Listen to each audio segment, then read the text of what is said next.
friends, and welcome to another video from my series Quick Thoughts On, in which I always talk about different stories from the rich Star Trek universe.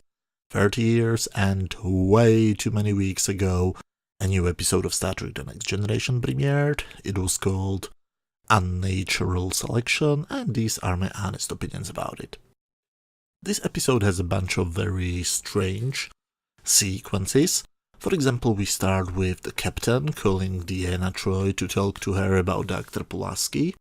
Why? This is very confusing. Later in the episode we have a scene where Dr. Pulaski talks to Deanna about Captain Picard. Why? Were they trying to make Picard and Pulaski a couple? Because they have basically no chemistry in any of the episodes. These scenes are not good and they are way too long, not talking about the fact that they are absolutely pointless for the main story. Speaking about the main story, the Enterprise gets a distress call from another Federation ship, the USS Lantry, and when they lose the signal, then try to contact the ship again, and we of course see the whole process. And then we see a long and boring scene where we get to know all of the procedures which it takes to move the ship from A to B, and we see a long special effect sequence showing us how the Enterprise approaches the Lantry. Then they have a long discussion trying to find out the best way how to find out what happened, until they finally hack the cameras. Then they suddenly see that everybody on the Lantry bridge is dead and old. They very slowly move the camera, and then they have a long discussion about what is happening. When Dr. Pulaski finally says them that they all died because of old age, so they have a long discussion talking about what might have happened. When they find out that the ship has been recently on a genetical research station, and they have died on an unknown virus, they declare the ship to be under quarantine, which we of course are shown in a long, slow scene, and the Enterprise finally goes to the station. So what every other episode would do in about 2 minutes, in a short teaser, it takes this episode 12 minutes to finally start the real plot. 12 minutes which feel like 2 hours. Don't get me wrong, I love slowly paced movies and shows. Star Trek The Motion Picture is probably my favorite Star Trek movie ever, but this is just so boring. Why don't you get to the point, damn it? When they reach the Darwin station on the planet Gagarin 4, they establish contact with Dr. Kingsley. She also looks pretty old even though she claims she's just 35. And we are again being told what's going on with the plot. Yes, we know what's going on. Please get to the point, will you? Dr. Kingsley tells them that they must have been infected with some strange virus from the crew of the Lantry, which has been there a few days ago and doesn't react in any way when she hears that the crew died. And Picard behaves like he thinks it's weird, but they don't do anything with it. It almost feels like they originally planned Dr. Kingsley to be the villain of the story, but then changed their minds during the rewrites. And this episode doesn't really have a villain. The closest thing to resemble a villain is the virus. Maybe that's a mistake. Maybe if we found out that the doctor did some illegal experiments, which were the reason for the illness, maybe that could improve the story, I don't know. Hard to tell really, but now Dr. Kingsley asks Picard to evacuate the children. Oh yes, I forgot, they have children there. Children which were created using genetic manipulation. And everybody acts like it's the most normal thing they have ever seen. Wait, were not genetic manipulations illegal in this era? Seriously, why are the genetically enhanced children not a surprise and Dr. Kingsley not a villain? It would help this episode so much. But no, the children are a normal and apparently illegal thing, and they need to be evacuated because the adults will be dead soon, just like the crew of the Lantry. In other words, time is a very important factor. So what does Picard do? He calls up a meeting. After the meeting scene, which again feels like it's 2 hours long, they decide to beam one of the kids on board, in suspended animation, and closed in stylolite, and even inside a force field. And Dr. Pulaski will check if the child is really as immune as Dr. Kingsley claims. So they beam a 12-year-old boy to the sickbay, but the 12-year-old boy has a body of a 25-year-old man. Okay, this is where the story starts to be interesting. I now really want to know as much as possible about these children, why do they look twice their age, and Troy even thinks that the boy is a powerful telepath. Well, suddenly the episode became so much better. This is going to be so interesting. Oh, they just basically ignored it. Okay, I'm pretty sure they will show us something more interesting, like for example another meeting.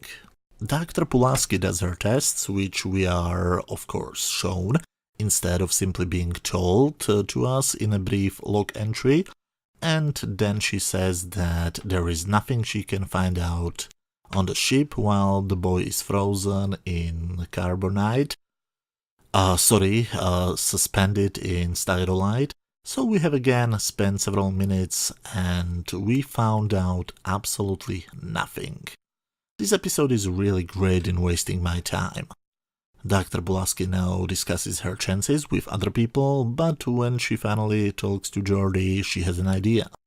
An idea to go to talk to Picard. After all of the discussions, something actually starts to happen.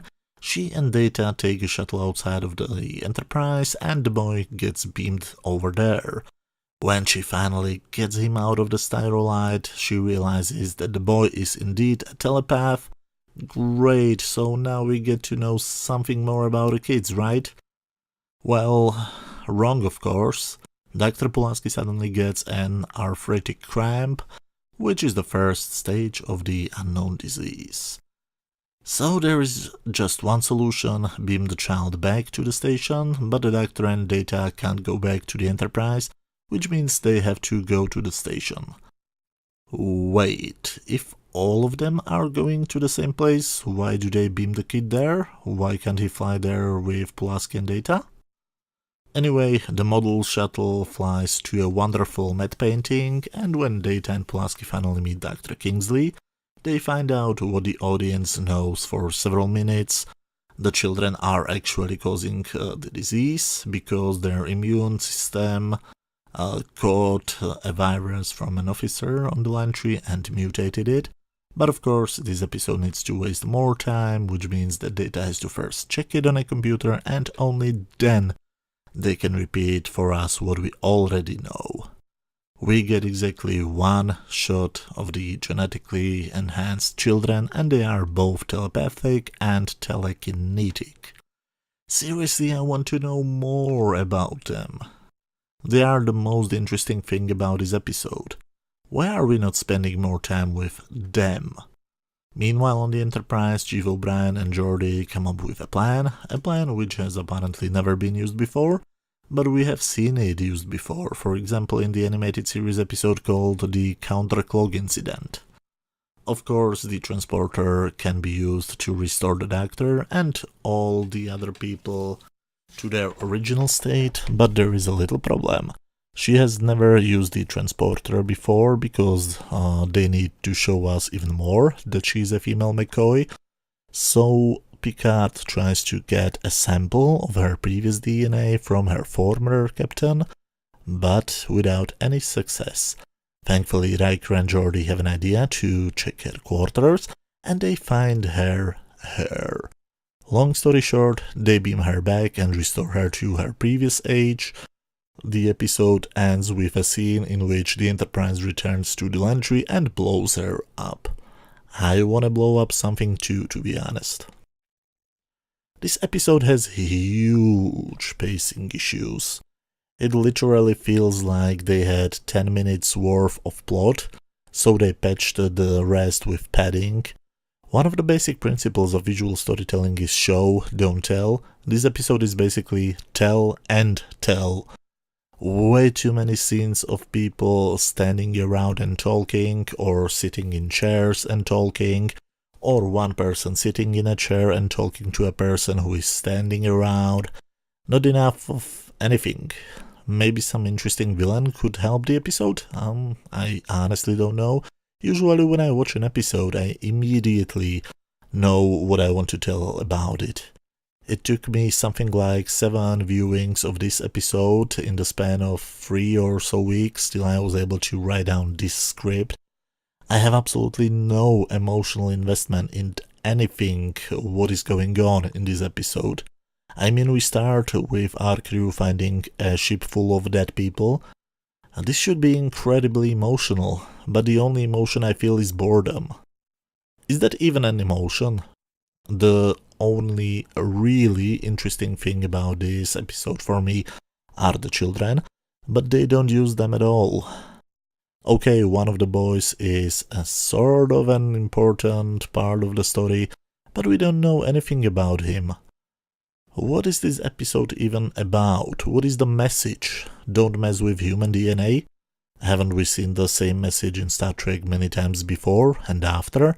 I mean, Space Seed and the Wrath of Khan belong to universally beloved Star Trek stories even decades after they were first released. And what's the thing about Picard and Pulaski in this episode? Were they trying to make them a couple or something? Why does Picard call Deanna to talk to her about Pulaski? Why would Pulaski want to talk to Deanna about Captain? So, what do I like about this episode?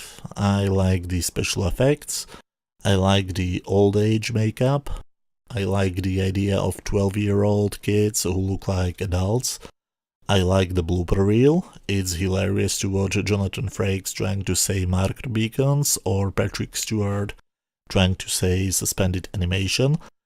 But that stuff is not in the episode, and I also like that we finally see Miles O'Brien having a proper position on the ship and a proper name. But that's it. I basically don't like anything else.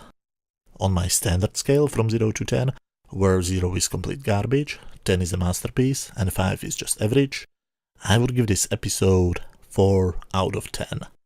Not horrible, not great, and probably even slightly beyond average. But as always, these were just my opinions. Feel free to let me know what did you think about this episode.